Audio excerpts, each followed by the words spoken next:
I'm pretty sure. Can everybody hear me okay? Is the connection okay? Uh,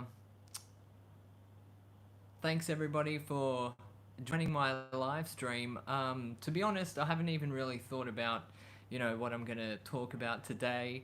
I just thought, I'd just get in on a live stream and catch up with you guys and have a bit of a chat. Yeah, we can go from there. Um, I think I'll, start off with just how I'm feeling. So today is day 18 in quarantine. It's a 21-day period here in Guangzhou at the moment, and I came into quarantine. Hi Joshua Wang, thank you for joining the live stream. I came into quarantine with a really positive attitude because I've been through quarantine before, once in Sydney. Hey Chen Cheng, oh my god, Crazy Hazza, how are you? Any drama so far? No drama. No drama to speak of. So far, quarantine has been pretty mundane.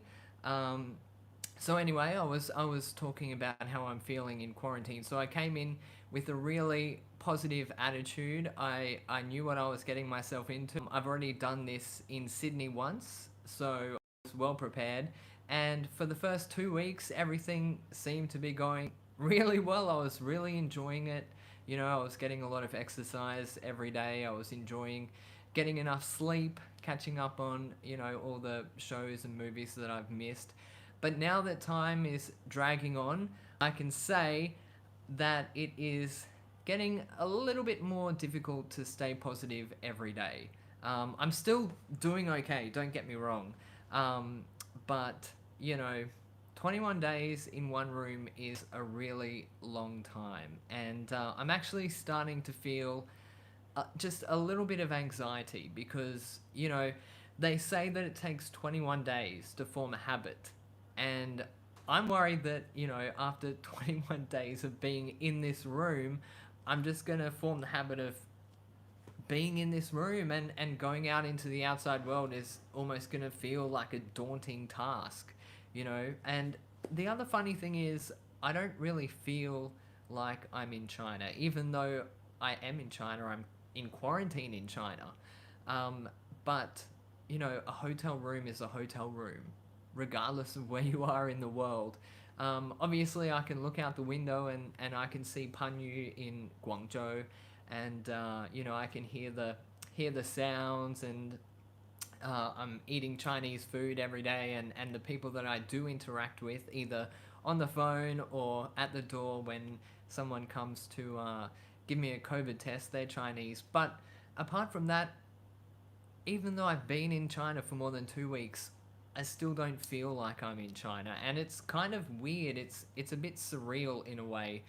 Um, yeah, I don't know how to explain it. It was similar when I was in Sydney, so I flew back to Sydney from Guangzhou in June, and like you only get that little glimpse of where you are on that trip from the airport to your quarantine hotel, and the same goes here. So I can talk about the experience of arriving in China if anybody's interested, because it was fairly, surprising. I knew that the COVID measures would be pretty strict, but I wasn't expecting them to be that strict, because what happened was, disembarked the plane. As soon as we disembarked, we were given a sheet of paper with a number on it.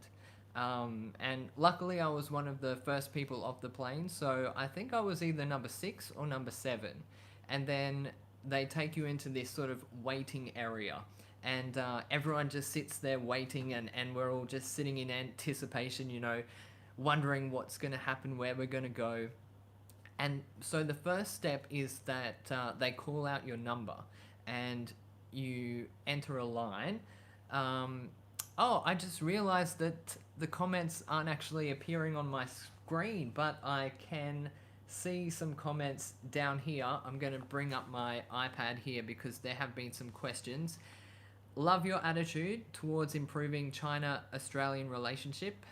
Thank you very much. I'm glad somebody appreciates what I'm doing. You look cool and good. Quarantine isn't a problem for you. Well, thank you. Maybe I'm just good at pretending. Um, Losing touch with reality. Yes and no. When you're in quarantine, you've got a lot of time on your hands, so you tend to spend a lot of your time sort of watching the news and keeping up with the news, and so you're almost consumed by what's happening around the world, and you stay up to date minute to minute. Whereas, if you're out and about everyday life, um, you know you can take a break from that. So that's been a little bit tough. Okay. The hotel seems nice. Did you get to choose your hotel? Okay, so as I said before, after we disembarked from the plane, we were given those numbers, and the first step is you need to go through a health declaration process. So basically, you fill out a form, you give consent to be tested for COVID-19, and they give you a temperature test. Now, it's interesting because after everybody has gone through, one by one, they disinfect the whole area. So someone comes around with a sprayer and just disinfects the the space. So from that moment on, I knew that they were taking it extremely seriously. And then from there, you went down an escalator, along a corridor, and then you arrive at the COVID-19 testing area.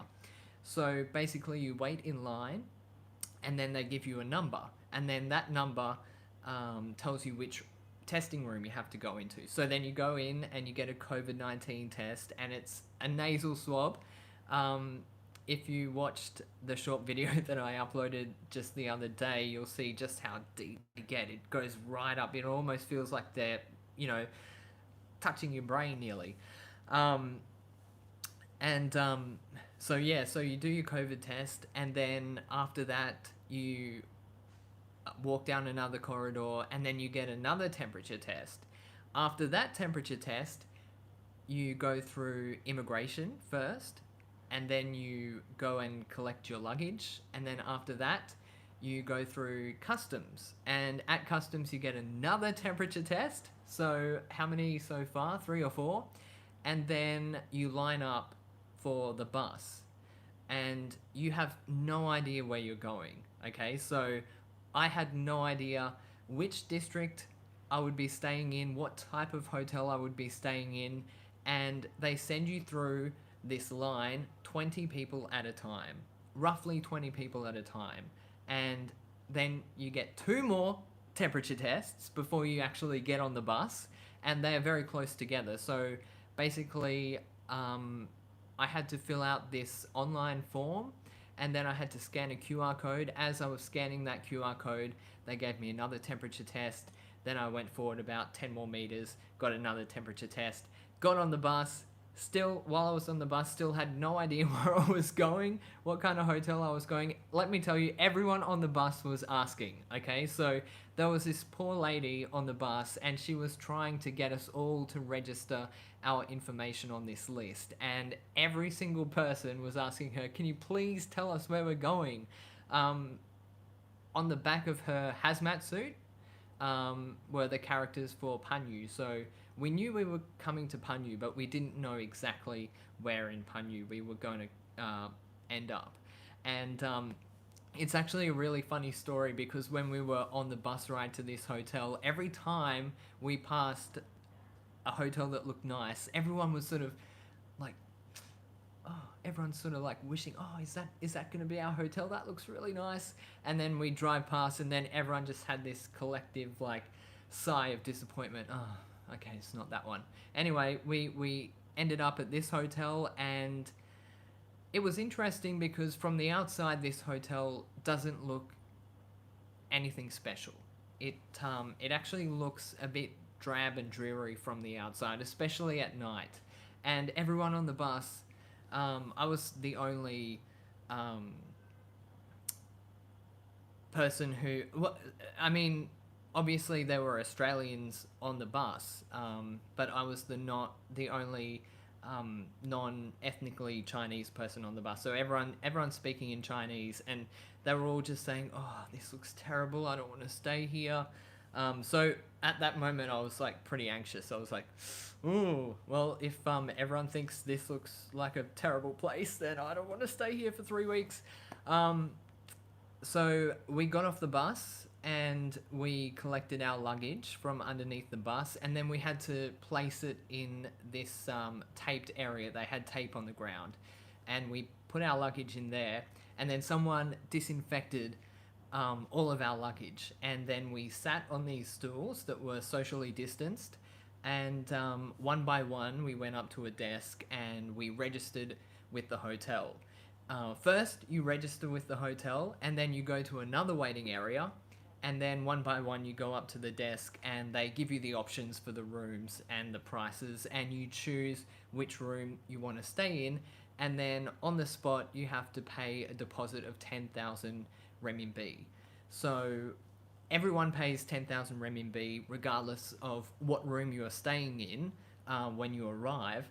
And then what they do is, if your total stay exceeds 10,000 yuan, then they'll charge you extra. If your total stay doesn't exceed 10,000 yuan, then they'll refund you that money. So somebody actually came to my door today on day 18 to let me know that I still owed them about 2,000 renminbi. I think it was 2,600 renminbi. So I paid via Wechat. That was a weird experience because that's the first time I've sort of ever paid for anything via Wechat with someone who's in a hazmat suit. All right, I'm gonna check some of the questions again, so bear with me. Do you wish you were still in Australia? Bowen Lee. Okay, I would say I'm conflicted. Obviously, I'm very happy to be back in China. You know, if I didn't want to come back, I wouldn't have come back.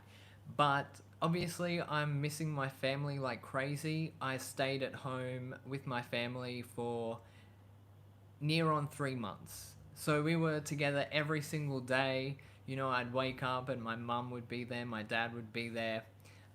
So going from that to hotel quarantine, it took a little bit of time to adjust. So obviously I wish I was still with my family, but at the same time I'm definitely happy to be back.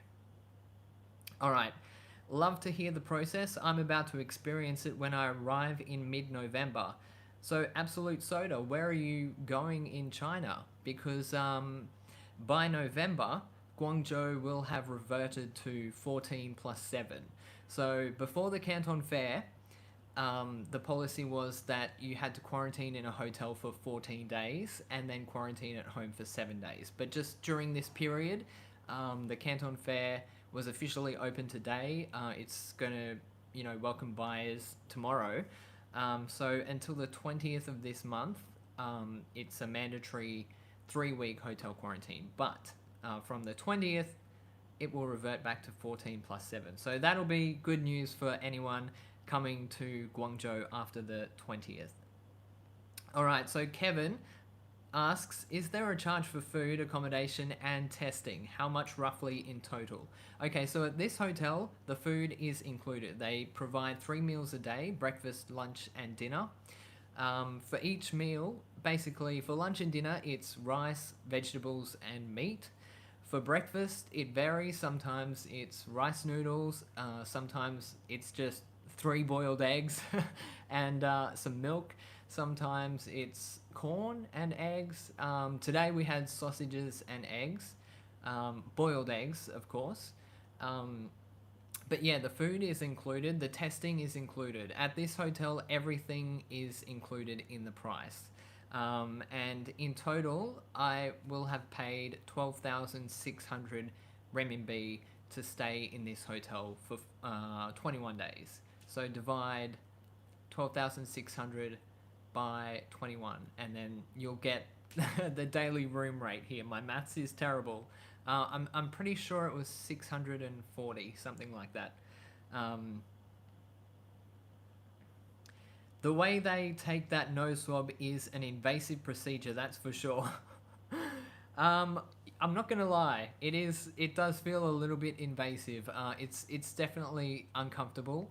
Um, it's not the same person doing the test every time, so sometimes they push it in a little bit deeper. Sometimes they don't, but always after the COVID test, the nasal swab, um, oh, it just feels icky and because they sort of get right up into your sinuses and yeah, it's not a nice feeling. That is definitely something I'm not going to miss about quarantine. Hazza looks increasingly like Chinese when he speaks, pretty reserved and not like those oh my god boys and girls in the West. Oh, is that true? I don't know.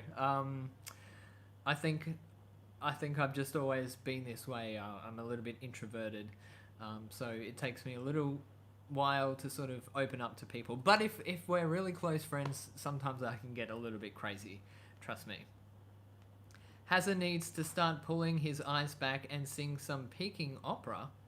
Okay, I'm just not going to respond to that comment.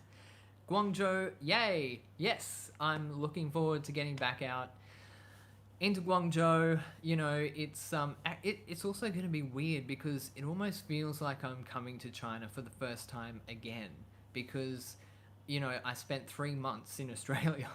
And 3 months is quite a long time, so I sort of got reacclimatized to Australia. I sort of got into the into everyday life in Australia, and it started to feel normal again. And now I've come back, and yeah, I don't know. It just feels like, is everything going to be the same? What's it going to be like when I get out? So it'll be an interesting experience. They have made traveling so difficult. How did you decide to do this? Okay, Leanne, thank you very much for your question. So earlier this year, I'm just gonna, um, you know, first put it out there that for me, family is the most important thing in life. So I prioritize family above career, above everything. So before the pandemic, I would return to Australia at least 2 or 3 times per year. Uh, every time I had a holiday, I would go back to Australia to see my family.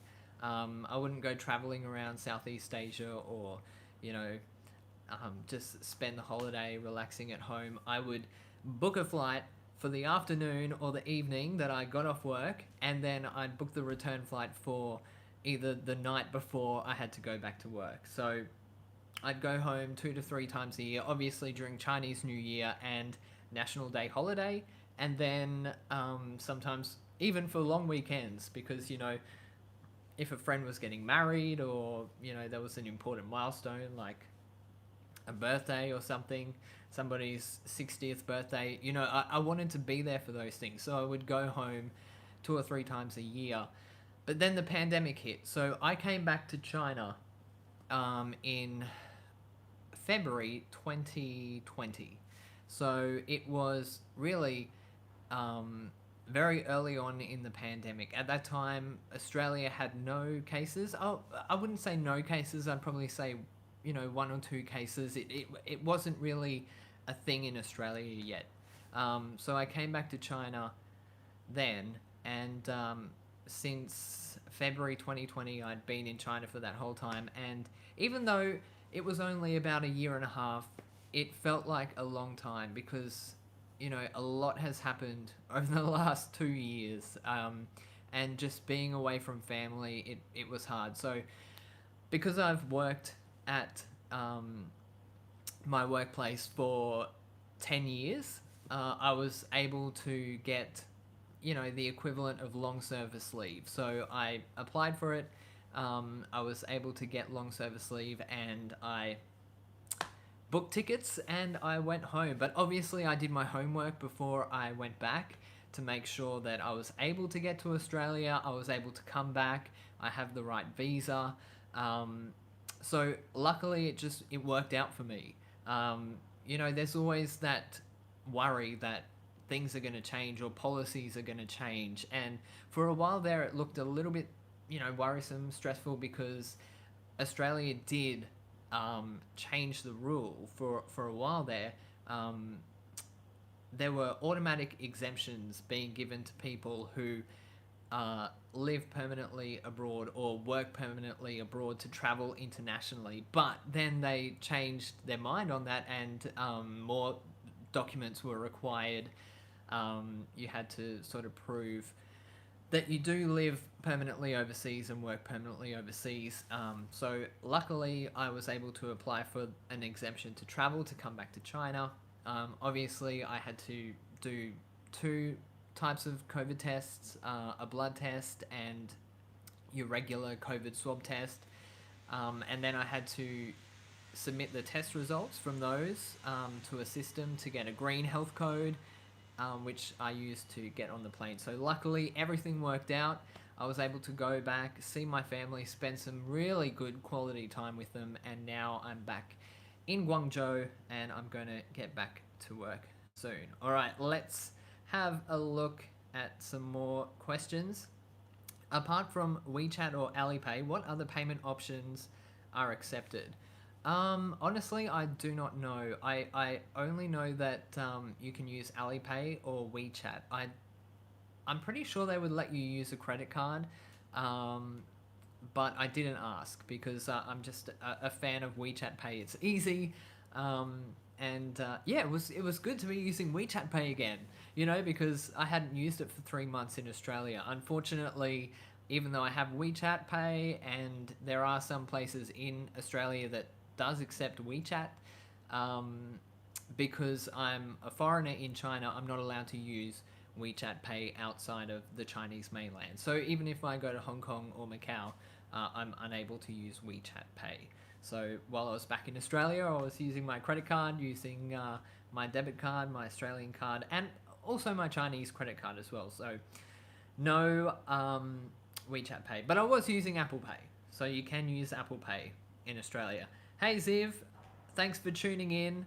Ziv is one of my good mates that I know here in Guangdong. He lives in Dongguan, and he's a great guy. So he has his own YouTube channel as well, so feel free to check that out. Okay, so Absolute Soda asks, do you need a Chinese bank account for WeChat? Okay, so I'm not the best at technology, but as far as I'm aware, you can connect foreign cards to WeChat. So I do have one Australian credit card connected to my WeChat, and I can use that to pay for things. It doesn't work for everything, but most of the time it does work. So you definitely can use foreign bank cards on WeChat. Alipay does allow that as well.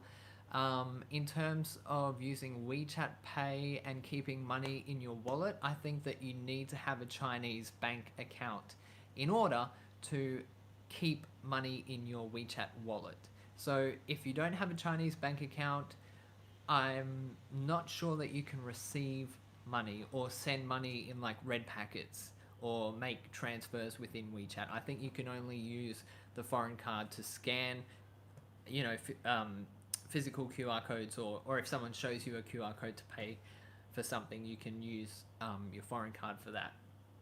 All right, so let me have a look and see if we've got any more questions.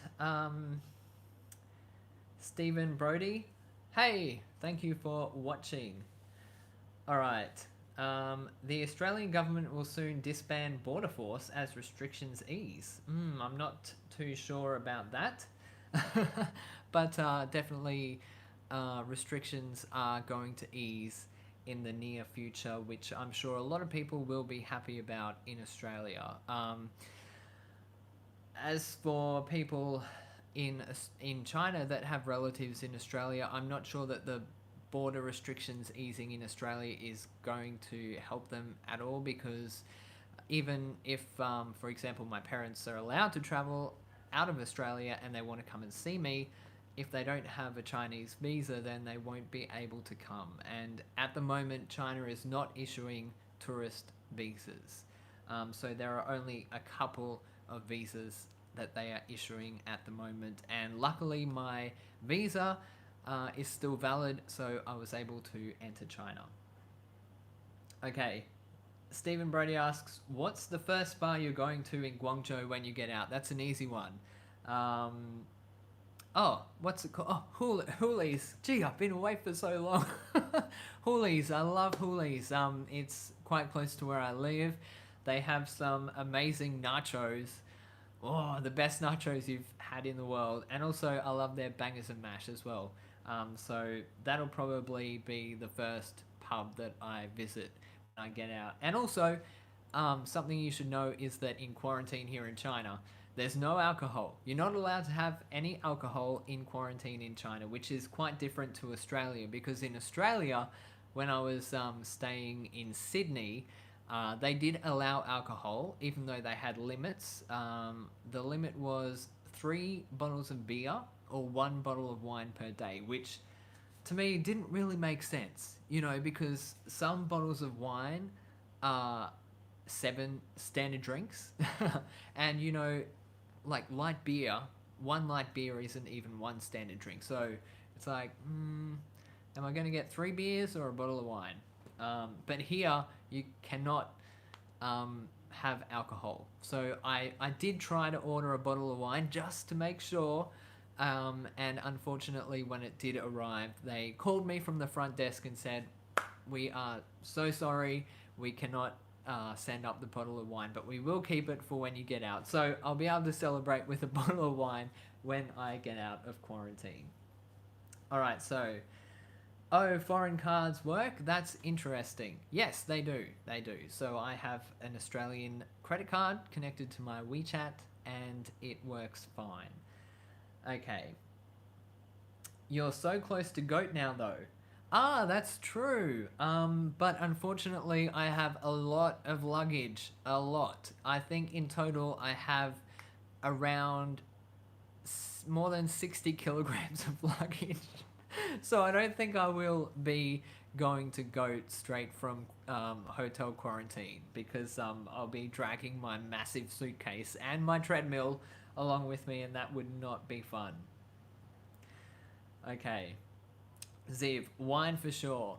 Yes, it's actually it's been good. I'm not a massive drinker, but just having 3 weeks of being dry, I think it's really healthy. And in the future, there are certain things that I've been doing in quarantine that I think I will maintain once I get out of quarantine. So, for example, as I said before, like when you're in quarantine, you sort of glued to your phone. You're always checking the latest news, and it can kind of consume you. So, most days, what I've been doing is I've just been putting my phone on flight mode for like an hour, and just being with myself, disconnecting myself from the rest of the world. And I think I will keep that up after I get out of quarantine, because I think it's important.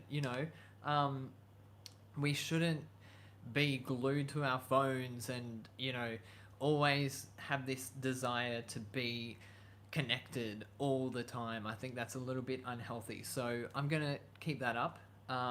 Okay, Ziv asks, "Where's your dog?" Okay, so this is one of the things that I'm really looking forward to when I get out of quarantine, is seeing Mei Ling.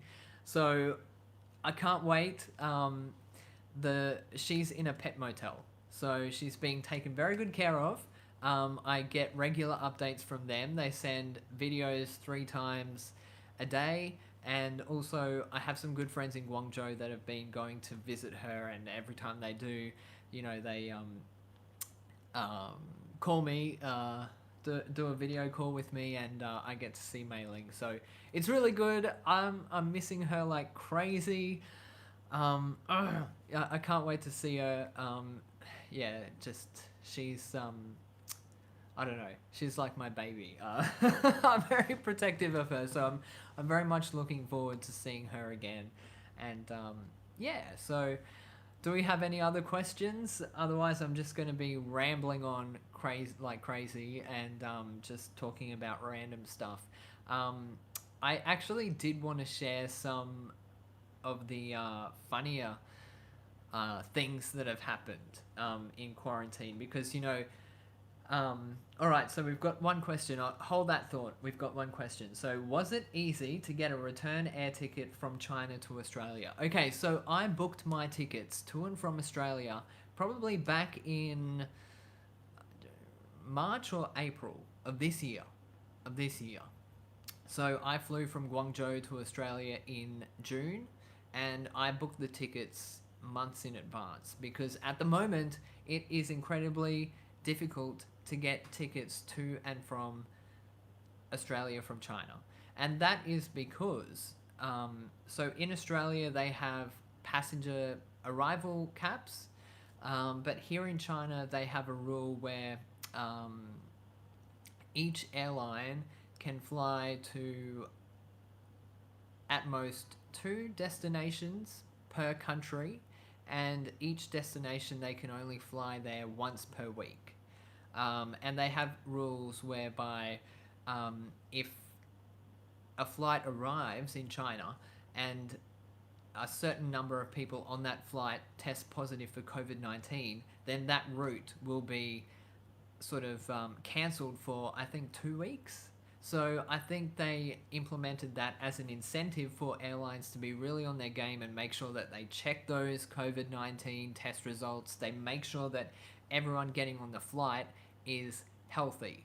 I remember after we took off from Sydney and we were flying to Guangzhou, they made an announcement and they said that since the pandemic had started, there had been no COVID-19 cases recorded on that route. So obviously, China Southern Airlines has done a good job making sure that the people getting on the plane from Sydney flying to Guangzhou have all been healthy. So that's good. Grey Fox says, "Hi Hazza, how are things? Was there a very strong anti-China sentiment in Australia whilst you were there, or is it just mostly Sky News?" Okay, so this is a very interesting question. Yes and no. So if you look at Australia through the lens of social media and television, then yes, you'll see a lot of anti-China sentiment. But on the ground, speaking to people and interacting with people, when I'd meet new people, for example, I'd go for a haircut or go for a doctor's appointment or whatever, and people would ask me, what you do, or if I said, "Oh, I'm only in the country for a couple of months," I was, "Oh, where do you live?" And whenever I said China, everyone was just interested to hear my story about China and about my life here. So Arthur Lincoln asks, "Is there a camera in your room?" No, there is not a camera in my room, apart from the one in my phone that's pointed at me right now. There is a camera in the hallway outside of my room. They have installed cameras in the hallways to make sure that people aren't, going outside, wandering around the hallways, and they do actually keep on top of that because I have received one phone call during my stay here where they asked me, "Were you just in the hallway?" And I was like, "No, I've been in my room the entire time." So obviously there was somebody that had gone into the hallway and they'd seen them on the camera, and perhaps they couldn't see clearly who it was or whatever. So they called me to ask. And also there's a device on the door. So I think if the door stays open for a long period of time, then it might trigger something and then they'll check with the cameras. So for example, when I'm getting tested, obviously the door is open for a couple of minutes, so that might trigger the system, and then they'll check to make sure that the door's open because I'm getting tested. Is Queensland as red as Victoria? In Queensland, we are maroon. Maroon. Yeah. In Queensland, we're the Maroons. So I guess in a way we're kind of red. New South Wales, they're the blues. We're the Maroons. So I guess maroon is a type of red. Okay. Arthur Lincoln asks, why did you go back to China so soon after arriving in Australia? Um, I actually didn't. I arrived in Australia in June and it's now October. So I spent quite a few months in Australia. And I'm really grateful that I was able to do that. As I said earlier in the live stream, I applied for the equivalent of long service leave because I've worked here for 10 years and I was granted that leave. So I went home and I stayed in Australia for pretty close to 3 months. I think with the Sydney quarantine added, it was just a little bit over 3 months, but I didn't actually get to spend a full 3 months with my family because I had to spend 2 weeks in quarantine. Grey Fox, thanks for that answer. I always thought Aussies were generally apolitical and curious about the world. The media can warmonger, but I don't think the public will be that interested. You know, I have to agree with that statement. Obviously, there are some people that are really interested in geopolitics and like to talk politics. But while I was at home, you know, obviously some people did ask me questions about China, but they weren't related to geopolitics. And they were generally just, they weren't negative questions either. Um, they were just interested in how China was containing the COVID virus. You know, they were asking me, how's COVID-19 in China? Um, and just, you know, what's your life like in China? Or, you know, why do you enjoy living there? Those kinds of questions. So, yeah, that was good. Um, Queensland is a rugby league state. Queensland is a rugby league state. Yes, it is. And I'm actually a bit of a rugby league fan. Over the last couple of years, I've also started watching some cricket. I was never a cricket fan until I met a good friend, a good mate here in Guangzhou from the UK, and he is a massive cricket fan. And you know, he likes to watch cricket matches, and so sometimes we get together. You know, a couple of friends. You know, we've got some British friends, American friends, Canadian friends. We sort of get together and watch the cricket. It's been interesting to see my American friend sort of learn the rules and sort of figure out how cricket works. So that was an interesting process. Go Blues. Okay, then goodbye. You can leave. No, just kidding.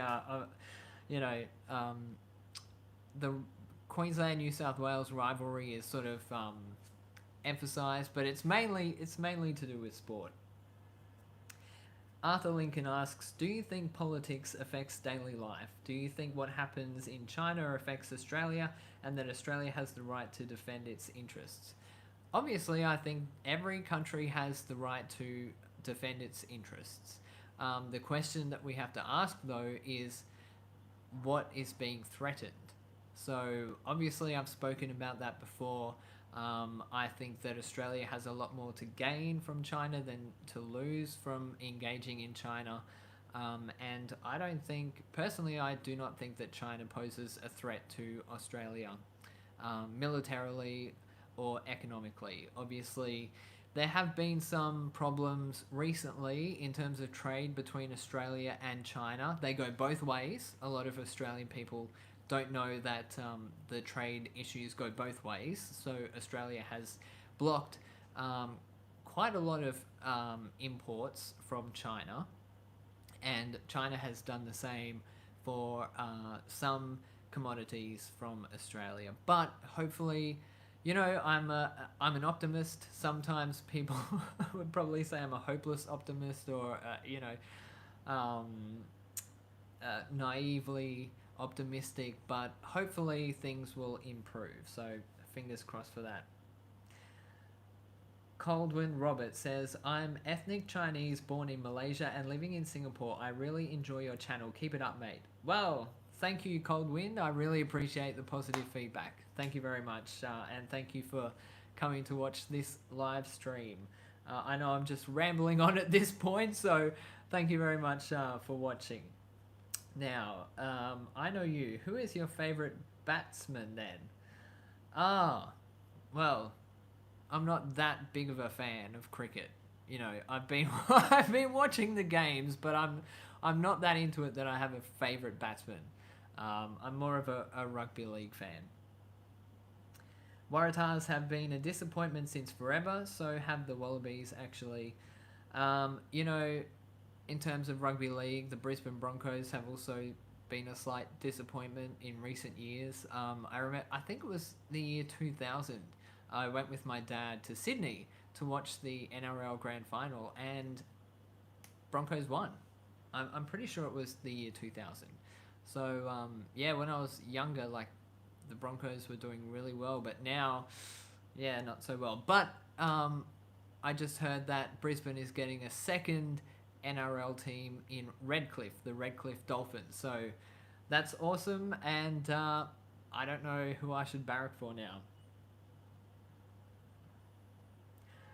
China boycotted Australian business when Australia asked for COVID inquiry. Do you think this antagonised Australian producers? You know, when it comes to politics, I think sometimes it's better to leave it to the politicians. I've said here on this channel before that I think some of the messages that we send out from Australia could be a little bit more diplomatic. And I think that would go a long way to improving the issues between Australia and China. Now, obviously, I really want Australia's economy to do well. I care about, you know, my family, my friends.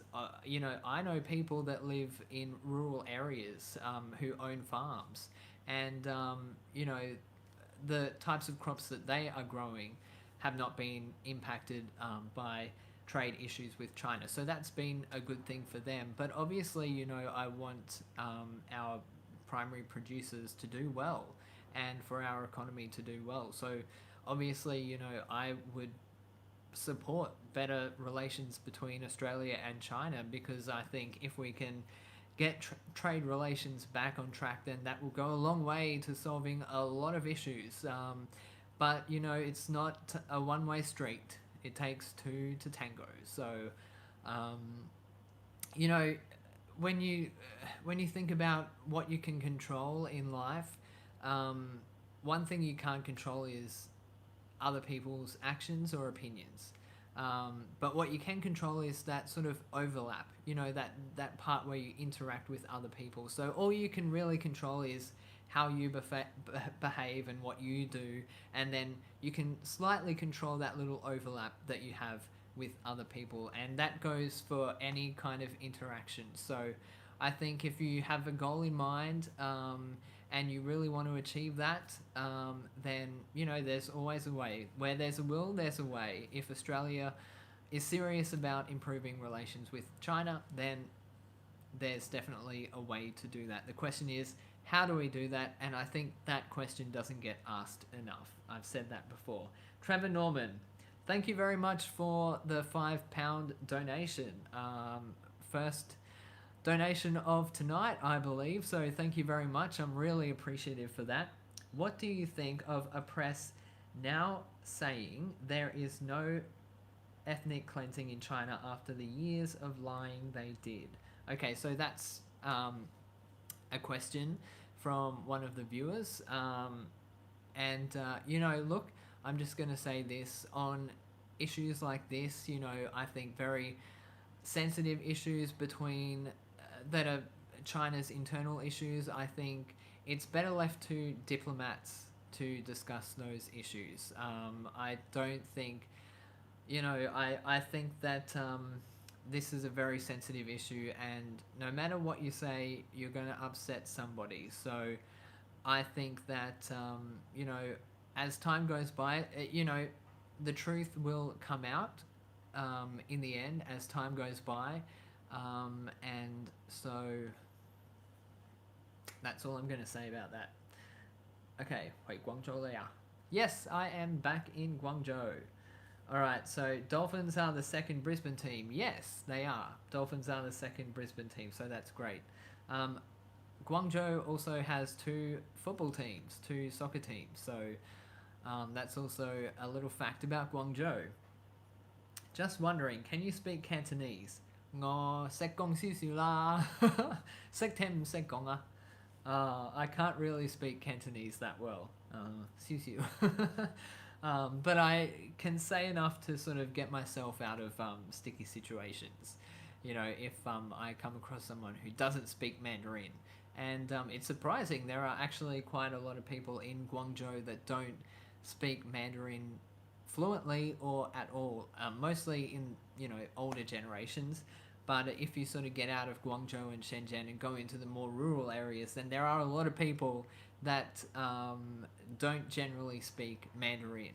So sometimes it's a little bit difficult to communicate with them because obviously when they have a really strong accent as a second language speaker in Chinese, it's hard for me sort of to understand those sort of stronger accents.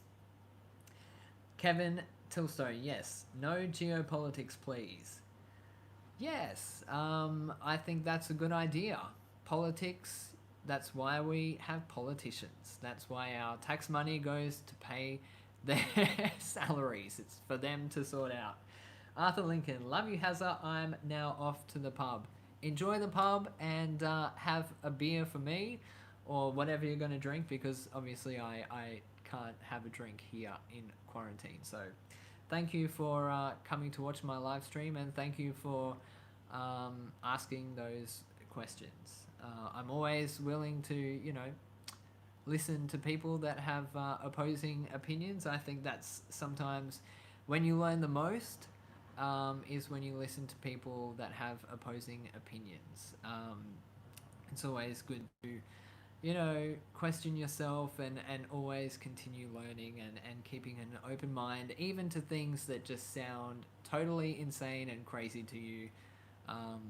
Not saying that, you know, anyone here says things that sound crazy or insane to me. I'm just saying that, you know, it's always good to keep an open mind and to continue questioning yourself and your beliefs and, you know, your opinions. All right, Stephen Brody asks, what's your favorite Guangdong city outside of Guangzhou? Remember, Ziv is watching. Okay, so, oh, this is a tough one. So obviously, I like Shenzhen. Shenzhen is a great city because it's a young city. Everything's new. Everything's modern. They've got a lot of great gardens. It just feels, you know, like a really modern city, and it's also a young city in terms of demographics. So most people in Shenzhen tend to be younger.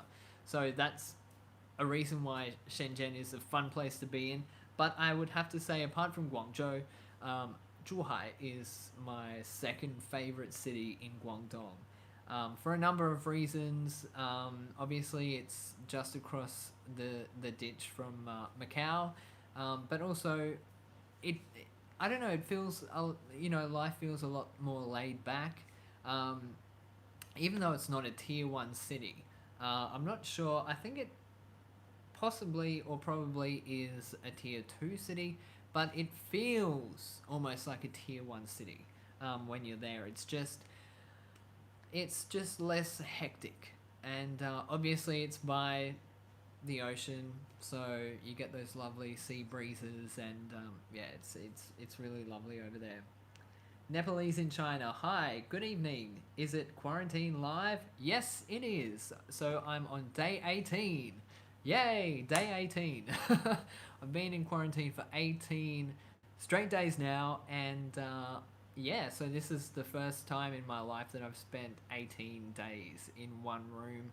I did spend 14 days in quarantine in Sydney. That felt a lot longer than this 21 days, though, to be honest. Wow, really? Yes. 18 days. So I've got 3 days left. I've got 3 days left to go. As I said earlier in the live stream, I'm feeling a little bit anxious about leaving because once you've been in one room for 18 days, you start to sort of forget a little bit what being outside is like. Okay, Royston M. Howdy. First thing you're gonna eat when you're released? Oh, I really want to say. So I'm a little bit conflicted because there's this place in Guangzhou called Go Vegan, and they make really nice salads. and I'm thinking of having a quinoa salad from Go Vegan for dinner on Sunday night. But if I'm going to be a bit naughty, I might have nachos because I'm that's my weak spot. I can, I can eat healthy and exercise, but if someone puts a plate of nachos in front of me, can't resist. Cannot resist. All right, I know you asks, do you still need to home quarantine after this? No. Luckily, I do not. But I do need to do 2 more COVID-19 tests. So I'll need to do 1 more COVID-19 test on the second day after I get out of hotel quarantine, and then on the 7th day. So I've still got 2 more COVID-19 tests to go, and the sort of local committee has already been in touch with me to ask when I'm getting out of quarantine, and they are going to organise for people to come to my house to give me the COVID-19 test. I'm a little bit worried about how we're going to sort out the time for that, because obviously after I get out of here, I'm going to be crazy with work. I'm going to be really busy with work. So, yeah, we'll see. Obviously, definitely, getting the COVID-19 test is extremely important. So I'll definitely, make sure I have time for that. All right, Leon says, enjoy your life in China, bro. I'm in Sydney and miss my motherland a lot. I hope they can open the border soon. Leon, for your sake, I also hope they can open the border as soon as possible and you can come back and visit China as soon as possible. But at the same time, I do hope that you're having a good time in Sydney. I know that Sydney came out of lockdown yesterday or the day before, so that's a good thing. And so far, the COVID-19 numbers have continued to stay relatively low. So hopefully that trend continues. Let's, keep our fingers crossed for that. Bowen Lee, hey Hazza in China, I don't eat vegan. I love fried chicken and ramen. Good for you. Good for you. Unfortunately, most fried chicken is made with flour or breadcrumbs, so I can't eat fried chicken because I'm celiac. I can't eat gluten, so jealous, majorly jealous here. But in Australia they do have quite a lot of gluten-free options now, so I did have some fried chicken while I was home, so that was a little treat. Okay, Kevin asks, do you miss bangers and mash with yushang roll topping? Yes. Actually, I do. Don't mention it to me, because I'm in quarantine and I can't eat it. Alright. Zhuhai is a great place to stay. Easy to see my stepdaughters. 1 in Hong Kong, 1 in Macau. Yeah, Zhuhai is great. I know that home prices there are a lot lower than they are in Guangzhou. It's close to Macau.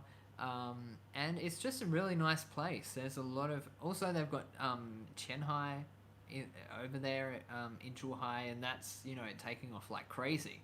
The development there is just... yeah, it's incredible when you go there. Because I remember I went to Qianhai, I think it was 3 years ago maybe, and I remember going there and went... I don't know if it's 3 years ago or earlier than that. Anyway, it was pretty soon after they announced that it was going to be this special economic zone, or free trade zone, sorry.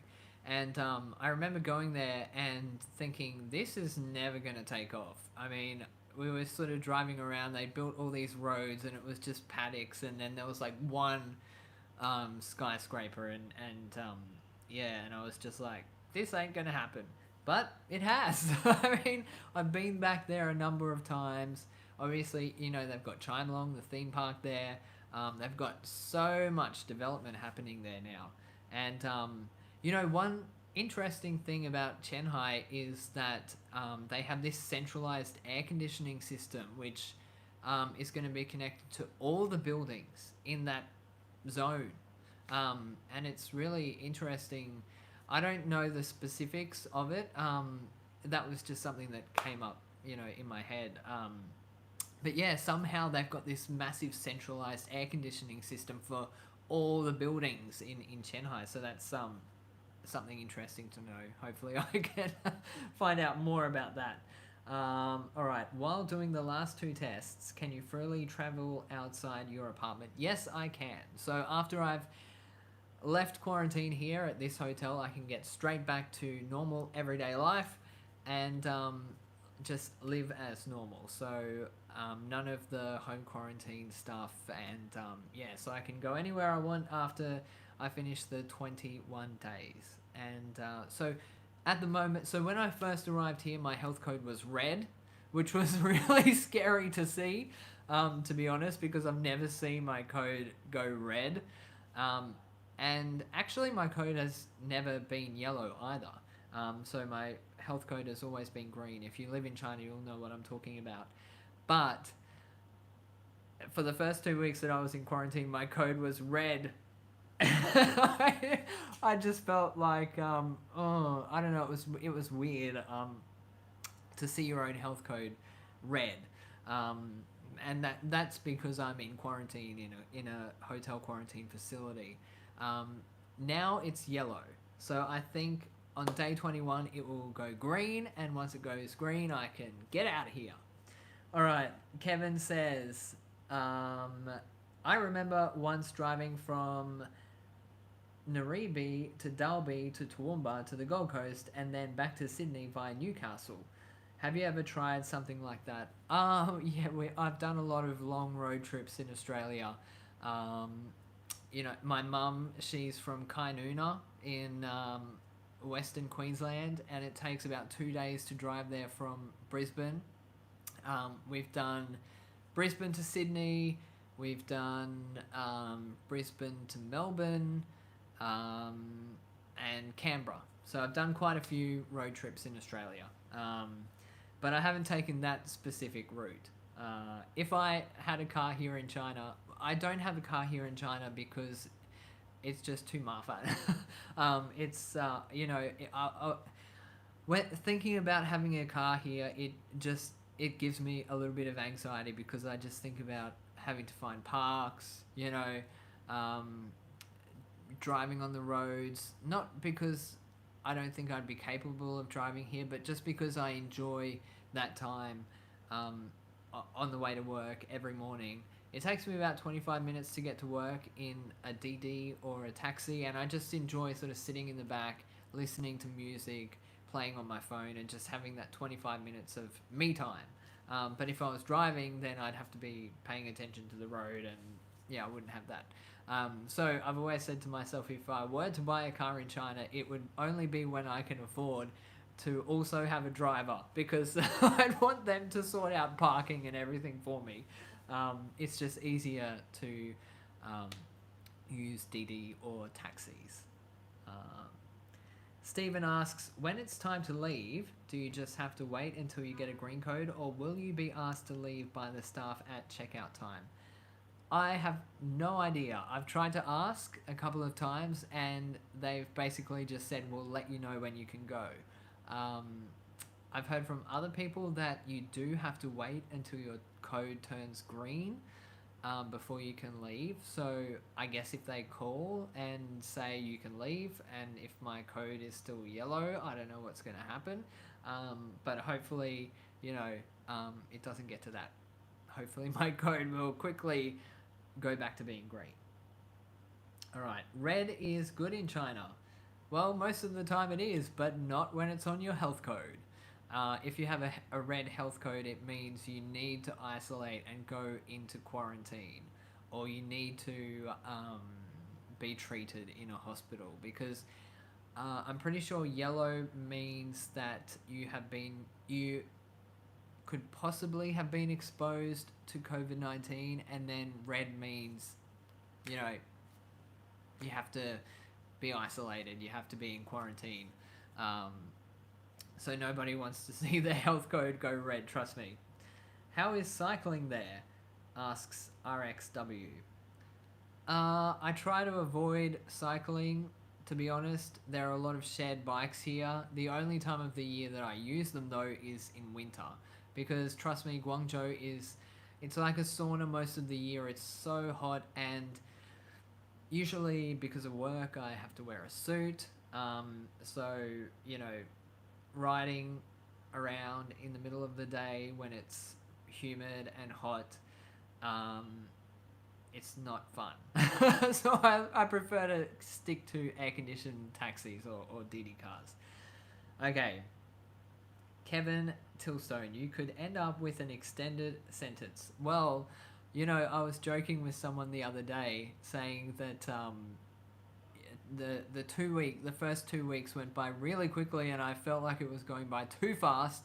I don't feel like that now, and I was just joking around saying maybe I should call the front desk and say I think I need 7 extra days just to be safe. But no, I'll be happy to leave quarantine when I can. Anonymous says hi. Hi there.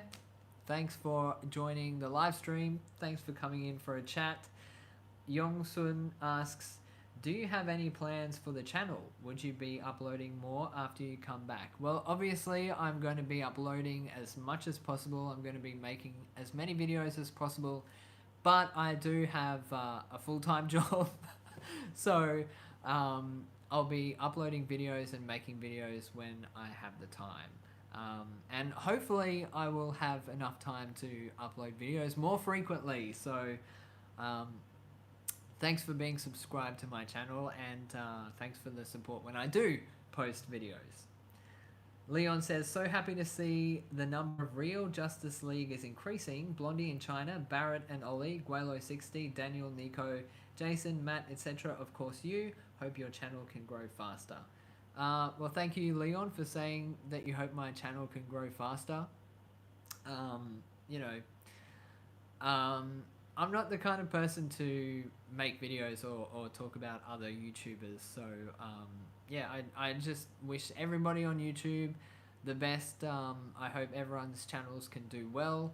And, yeah, you know, it's great to see everyone's content. But I have to admit that when I'm on YouTube, I don't tend to watch China-related videos. Occasionally I do, but usually I like to watch videos about philosophy.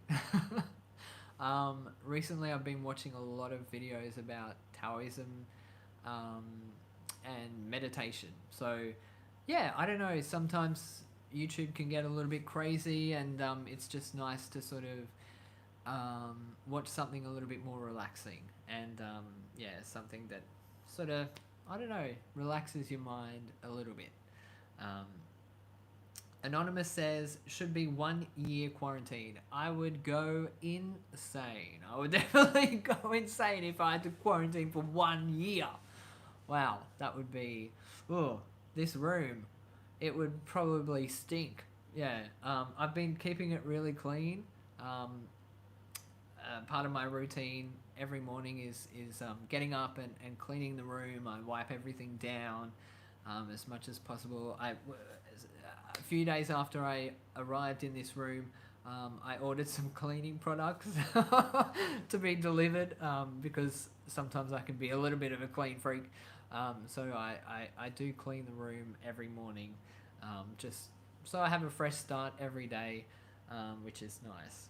Royston M. Vegemite in China? Question mark.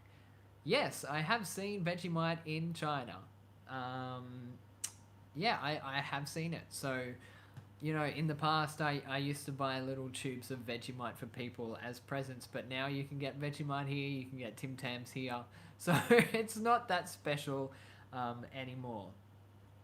Alistair Gilfillan says, nice surprise to hear you on the Beijing hour earlier, but now I'm just jealous that you're back in Zhongguo. Good luck from sickly Sydney. I was on the Beijing hour? What is that? I was on it? What is that? Is that a show? I'm not sure what that is. And I'm not sure if I was on it because I don't have any recollection of that. Alright, Grey Fox asks, are you still watching Sex Education?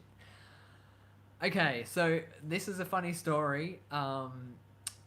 So if you're following my Twitter, you'll already know this. But so I decided to watch Sex Education, and I've got the treadmill here behind me, and it's pretty quiet, but I have to turn the volume up quite loud on the TV to be able to hear whatever I'm watching. And I decided to start watching this Netflix series called Sex Education, and I had no idea that every episode starts with a pretty raunchy scene, and the volume on the television was up pretty high. And I'm pretty sure that my neighbors in quarantine all heard that scene, and they probably presumed I was watching some adult entertainment. So that was the first awkward thing. And then, so a guy came into my room. So what happened was someone knocked on the door, and I was on the treadmill watching Sex Education. I got off the treadmill and I paused the show, went to the door. I thought it was for a COVID-19 test, okay? So I didn't expect anyone to come into my room. Anyway, this guy in a full hazmat suit is outside the door, and he says, I've got these emergency call buttons that I need to install in your room. And so I was like, oh, okay, come in. And so he went into the bathroom, installed one in there, and then he came in here, installed one next to the bed, and I had paused the TV, the show, right in the middle of one of those raunchy scenes, and he just sort of looked at the TV and just had a little chuckle because, yeah, I'd been on the treadmill, I was sort of sweating, and it looked like I was watching adult entertainment on the big LCD screen in the room, and I think he must have thought, wow, you're spending your quarantine time well. Little did he know I was on the treadmill. So I was actually spending it doing something constructive. Not that that's not constructive, but that's a whole other conversation. Could you tell us a little bit about your local job? Okay, so I work for GRT as a television presenter and a radio presenter. So Guangdong Radio and Television, we have a radio arm and a television arm. So if you're in Guangdong, if you're in Guangzhou, you can watch my programs on Guangdong Television. You can watch my news program on the news channel. You can watch some of my other programs on the international channel, and you can hear my radio program on the Pearl River channel. And I do other programs as well for the Pearl River TV channel, for the kids channel. But most of my work revolves around presenting the news and also interviewing guests on a talk show. So we interview quite a few diplomats, expats in Guangzhou, and yeah, just anyone with an interesting story. So that's basically my day job outside of YouTube. So feel free to tune in and watch my shows if you want. But yeah, make sure you watch my YouTube videos first. I probably shouldn't say that. My boss would be angry. Definitely watch the TV shows first and then come and watch YouTube. Alright, Sydney, it is 23 past midnight, but in Beijing it is 9:23. Exactly, yep. And in Brisbane it's only 11:23 because in Sydney you have daylight savings. In Queensland we don't. I think because some people were worried that the cows would get confused. I don't know. That's an old joke that people say. I don't know how true that is. Seen it. Just 3 more days to go. All the best. Thanks, G. Thank you very much. Yep, 3 more days to go. It's been 18 days now. So the first 14 days were great. Now it's kind of dragging on a little bit, but I'm still making the most of it. I'm still getting up every morning and getting on the treadmill. I'm still getting, heaps of sleep, which I'm grateful for. But yeah, now I'm just sort of thinking, what's it going to be like outside of this hotel room, because I've sort of just grown accustomed to staying in this hotel room. I've become attached to this room. I don't want to leave it. I've taken really good care of it. I've kept it clean and it's taken care of me. Although I did feel the same way about my hotel room in Sydney. And I was so sentimental that I was thinking, after the pandemic, one day I'm just going to book a hotel, book a room at the Sofitel, and ask for that specific room just so I can go there for old time's sake. But now I'm thinking, nah, never gonna do that. I don't even know why I was thinking that before. And yeah, I'm gonna be sentimental about this room when I leave it as well. I can already see myself standing at the door saying goodbye to the room. Oh, I'm awkward sometimes. I know I'm gonna be sentimental. So yes, Royston M. Hope there's a video coming of you leaving this room.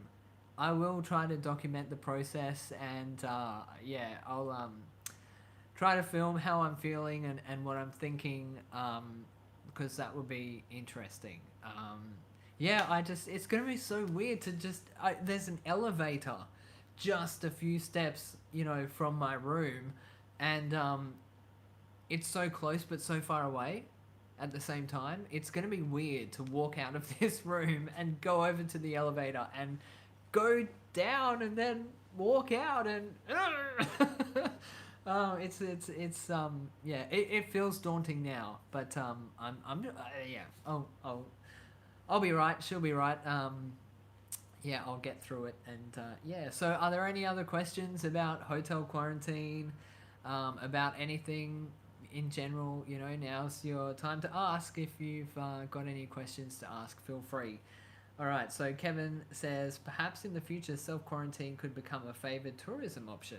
Actually, you know what? I was thinking that. In the past, in Guangzhou, sometimes I've sort of had little mini staycations where I've booked into a hotel for 1 or 2 nights and just sort of hung out in the hotel and hidden away from the rest of the world. Because I can be a bit of an introvert sometimes, and I do like my alone time. So yeah, I can imagine that being a thing in the future. I don't know. I think a lot of people will probably want to forget quarantine, but obviously you can have like a self-imposed quarantine if you want a break from the world for 1 or 2 days. You can order room service. You can just hang out in your room, but I'm pretty sure once people can travel again, they won't be wanting to stay in their hotel rooms. They'll be wanting to get out and explore the world and everything like that. So in Chinese, unfortunately, I didn't know about you earlier. I don't often watch television. That's a bit sad. But hopefully, you can support my program and help us with the ratings. You are such a treasure to us Guangzhou people. Love having you with us, Harry. Oh, thank you. That's really nice. Thank you very much for saying that. I love being here as well.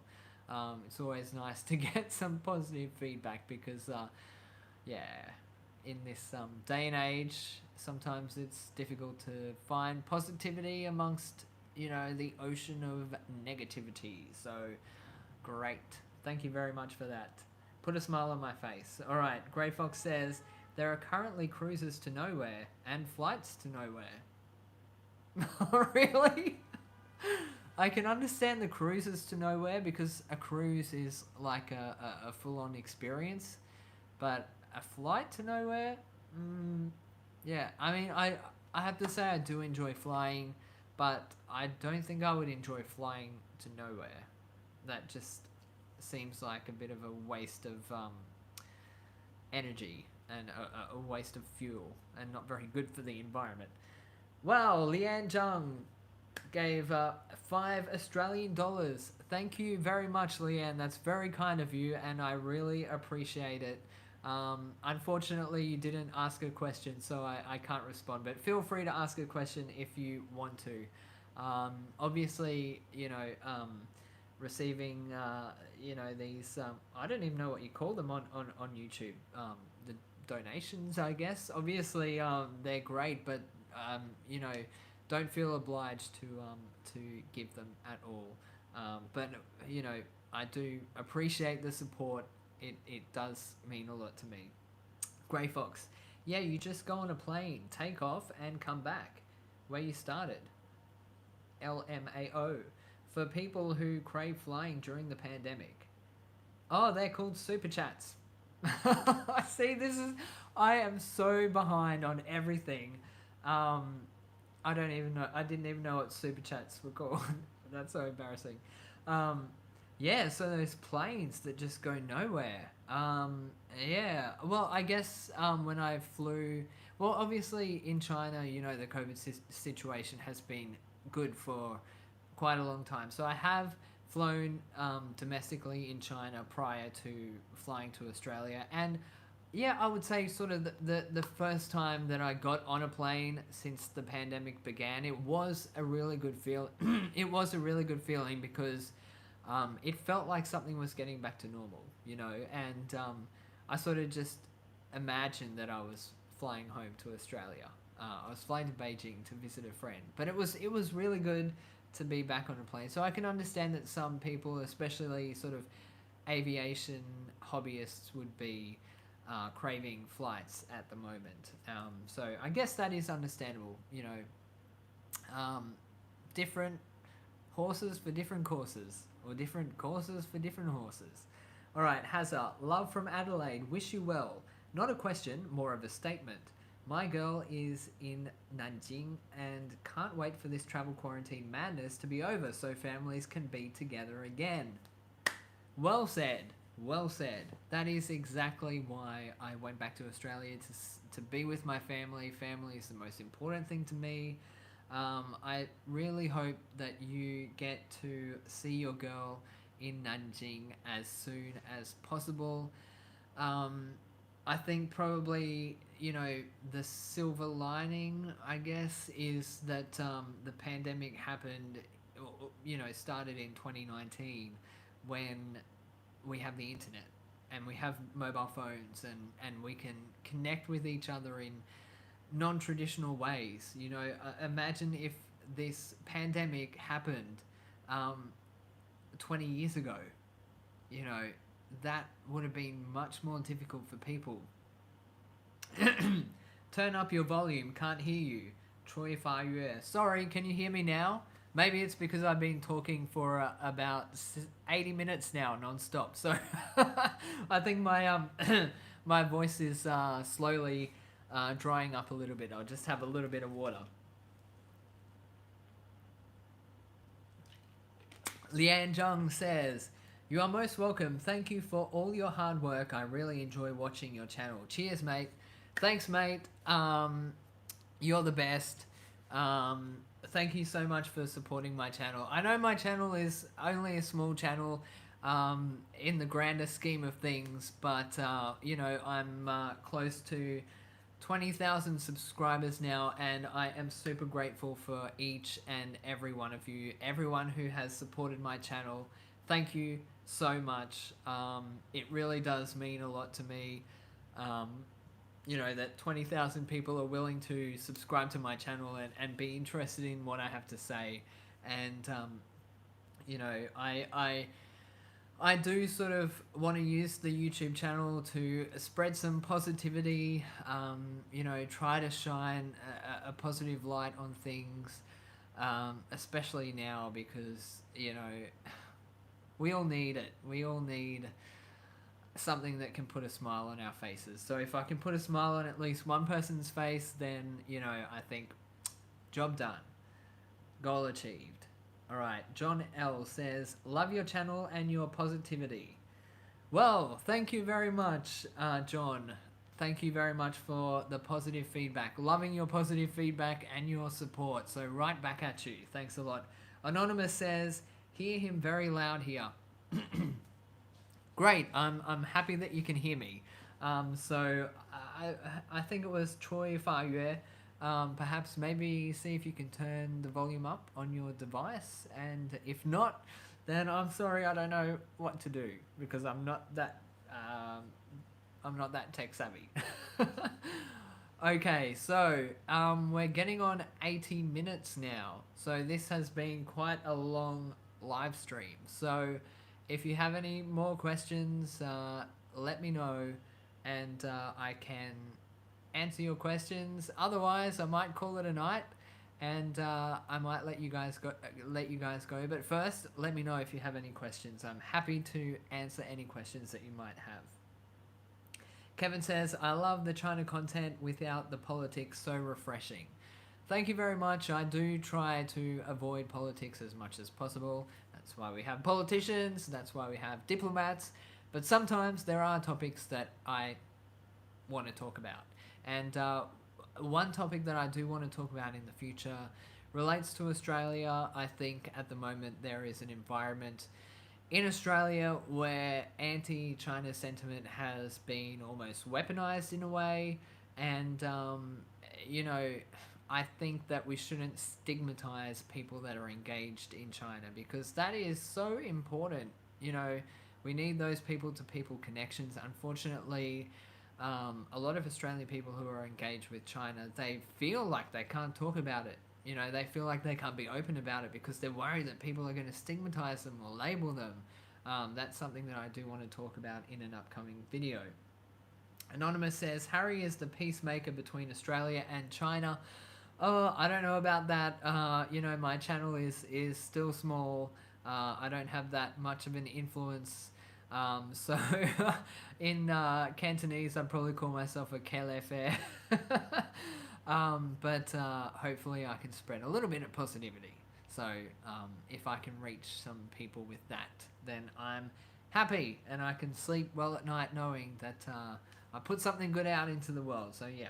Grey Fox says, will you be collaborating with a few other YouTubers you've interviewed in the past? For example, Andy or Amy? Obviously, I would love to collab again with those guys. They're great people. Andy's a Kiwi, Amy's Australian, Aussie. You know, Kiwis and Aussies, we kind of stick together when we're here in China, and they're great people. They're super nice. So obviously, I would be really happy to collab with them in the future. But obviously, only if they're interested in collabing with me. But yeah, definitely open to collabing with other YouTubers. John L says, by the way, please add a buy a coffee option, as I would like to buy you a beer or coffee for your work. Wow, John, that's very kind of you. Thank you very much. I'm a pretty slow adopter, so I have seen the buy you a coffee thing out there. I've got to sit down one day and figure out how to do it. I did set up a Patreon account, but I haven't really paid much attention to it, so I've got to get on it and see about that. But I did recently start a TikTok account, so if you have TikTok and you want to follow me on TikTok, look me up. I'm also Hazza China Vlogs on TikTok. So I've posted a couple of short videos there. Once I get out of quarantine, I'm going to be posting more videos just of, you know, daily life in China, and sharing some of my thoughts and opinions in short form on TikTok. So yes, definitely support me there if you can. If you have TikTok, it would be greatly appreciated. All right. Kiwi L says, your channel is getting better and better. Wow, thank you very much. It's great to know that some people out there appreciate what I'm doing here on the channel. Anonymous, Australia will never attack China when Hazza is in China. Oh, I don't know about that. I don't think I'm the most popular person among some people in Australia, just simply because I'm living and working here. But, you know, I don't think that is going to prevent that from happening. But I can say that I do not think Australia would ever attack China. At the same time, I don't think China would ever attack Australia. I think all of this talk about war, it's sad to hear. Definitely sad to hear. I don't know why so many people are just talking about it like so flippantly and just so openly, you know. For me, it just seems like that should always be the last option, and just, I don't even want to talk about it. I don't want to even, you know, consider that that's a possibility, because it shouldn't be, you know. We should always prioritize peace and we should always prioritize diplomacy and trying to sort things out with words rather than with weapons. So, yes, that's my thought on that matter. And in the future, I will be making more videos just about my thoughts on being an Australian engaged in China in 2021, and I guess some of the social pressures that you feel, mainly from, some media outlets, and then obviously from people online. I sort of hesitate to call them trolls because sometimes, obviously I've been trolled before. And, there's been a few things said to me that were really not nice. And actually, they were pretty terrible. But I don't want to focus too much on the negativity. I've definitely been trolled before, but I don't want to say that everyone who disagrees with me is a troll. Because as I've always said, I'm open to listening to different opinions. So if you come at me in a respectful manner, and you're polite and civilized in the way that you express your opinion, then I'll be open to listening to that. But if you sort of come at me with an insult or make things personal, then I'll still try my best to engage as nicely as possible, obviously. But it's harder to get your message across if you come across as being aggressive or just obtrusive. You know what I mean? So, and oh, jeez. See, this is probably the limit for how long I can continuously talk before I start losing my voice. So, MP says, we all need more Vegemite. Yes, we all do need more Vegemite. Unfortunately, I'm celiac, so I can't eat Vegemite. But I can have gluten-free Vegemite. I forgot what it's called. But it's very similar to Vegemite. I do know what Vegemite tastes like, though. I have tried it before. Anonymous says, Australia is controlled by a small secret group of New World Order agendists. Well, I don't know about that. Yes, respect your opinion. Anonymous, I love Marmite more. Well, as I said, different courses for different horses and different horses for different courses. The Quantum Alchemist says, never tried that stuff. Well, you should definitely try it. It tastes like chocolate. No, it doesn't. It doesn't. Be prepared, it doesn't taste like chocolate. It looks a little bit like chocolate paste, but it doesn't taste like chocolate paste. Do your Australian friends want to visit you in China sometime in the future? Yes, they do. So I have a couple of friends who have spoken about visiting me in China. Obviously, it's not possible at the moment due to the border restrictions and the fact that it's not possible to apply for a tourist visa at the moment. But as soon as it is, I have about 3 or 4 friends back home who want to come and visit me, and I also have family as well who want to come and visit me. So definitely looking forward to that. And it's great to know that I have friends that want to come to China to visit me. They're still interested in my life here. What it's like here. I have a family member who has been to Guangzhou before, and she says that she wants to come back just for the delicious stir fries here. So that's the allure of Chinese food. She wants to travel 9 hours by plane to Guangzhou just for the stir fries. It looks like chocolate though. Well, I've seen crazy eaters eating the paste raw, and apparently it doesn't taste too good raw. No, it doesn't taste too good raw. That's why you've got to put it on toast, and you've just got to sort of spread it on lightly, and it's good with cheese, or it's good with butter, but it's not good on its own.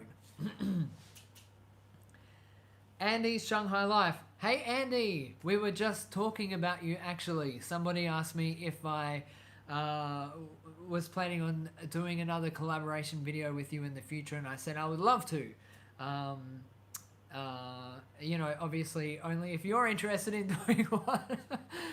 But if you are interested in doing one, I would love to do another one with you. Quantum Alchemist probably won't since I'm on the keto diet. Okay, well, I hope that goes well for you. I should probably be on that myself. Um, Vegemite or Marmite makes good hot broth. Tastes like beef soup. That's a good tip. Thanks for letting us know. Don't forget to add tomatoes and cucumber. Yes. Annie Shanghai Life. I thought I felt my ears burning. Sounds great. Let's do it. Awesome. Looking forward to it. So after I get out of quarantine, 3 more days to go. 3 days to go. So yes, thank you guys for helping me to pass the last 90 minutes. I can't believe I've been live streaming for 90 minutes.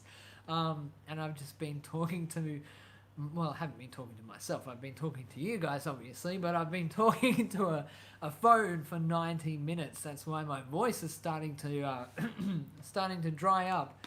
I think this is the limit for how long I can continuously talk. Alright, so, hello Haz, thanks for doing a live chat. When do you think China will be open to tourists? Okay, so this is actually a fairly interesting question. There are sort of small hints that things may open down the track. I don't know exactly when. It definitely won't be before the Beijing Olympics, the Winter Olympics, because they're having this closed loop management for the Olympics, and they won't be selling tickets abroad. They're only selling tickets to people already in the Chinese mainland. But a good barometer for when the border might open will be when the border opens between the Chinese mainland and Hong Kong. So at the moment, they have a quota for how many people can cross each day. They're still quarantined here in Guangdong when you cross the border from Hong Kong into Guangdong. But when customs clearance returns to normal between Hong Kong and Guangdong, then that might be an indication that slowly things may start to open up to, places outside of China. So that will be the first step. The first step will be normalized custom clearance and no need for quarantine between Guangdong and Hong Kong. Then obviously we've got the Canton Fair going at the moment, and it's the first offline edition since the pandemic began. So, for the past couple of editions of the Canton Fair, they've been held online. Now, from tomorrow, they're having the first offline edition of the Canton Fair.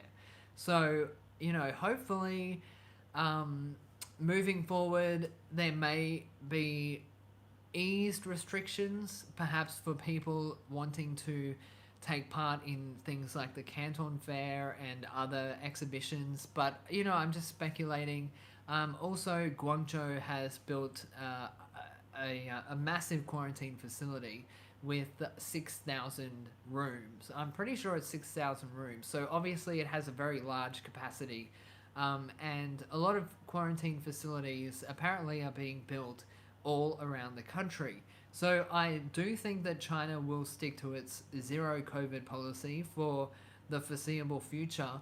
But if they do increase the capacity at these dedicated quarantine facilities, and they do start holding more offline events and their international events such as the Canton Fair, then perhaps in the future they will start offering certain visas for people that are willing to come here and quarantine before they participate in these events.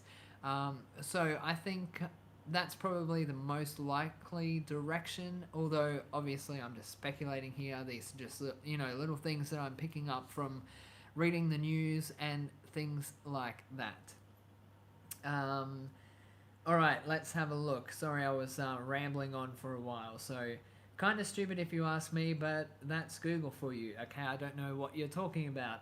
Let's see. Okay, see Harry, I'm tired. Good night. Have a good sleep. I'm getting a little bit sleepy and tired myself. I think I'm going to uh, live stream until the 100-minute mark, and then I'm going to sign off myself. Because, yeah, wow, I didn't imagine that I would be live streaming until 10 o'clock. Yay, got it. I'm so bad at YouTube. Okay, I don't know what you guys are talking about. You're having your own conversation. I haven't been paying attention. Sorry, I've been very antisocial.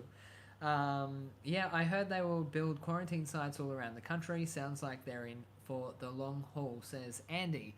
Yes, I think they are in it for the long haul. I think they're going to stick to the zero COVID strategy. So yeah, it's going to be interesting moving forward what happens, because even Australia was one of the most closed off countries in the world, and Australia is moving towards reopening the borders. However, it's not going to be a countrywide thing apparently. I think that the states are going to open their international borders at different times based on the vaccination rates. The aim is to get everyone vaccinated to 80%.